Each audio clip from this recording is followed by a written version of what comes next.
Hi friends, welcome back to my channel Navni vlogs. ఈరోజు అయితే వంకాయ తాలింపు ఎలా చేయాలో చూపించేస్తాను.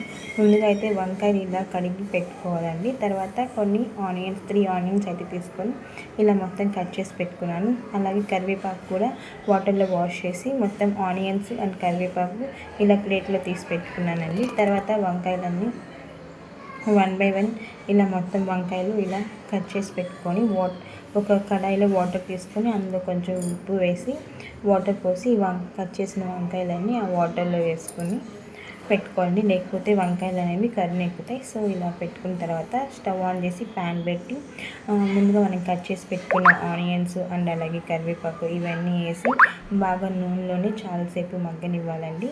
దాంట్లో రుచికి సరిపడా ఉప్పు అండ్ అలాగే పసుపు కూడా వేసి బాగా కలుపుకోవాలి.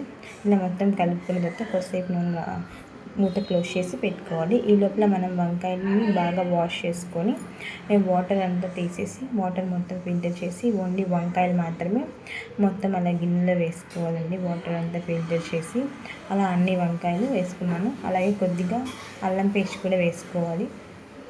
టేస్ట్ అనేది చాలా బాగుంటుంది అల్లం పేస్ట్ వేస్తే.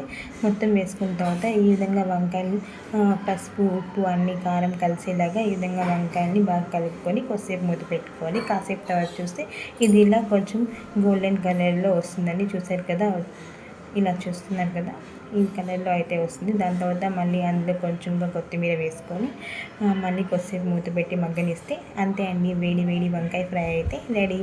Thanks for watching. Thank you.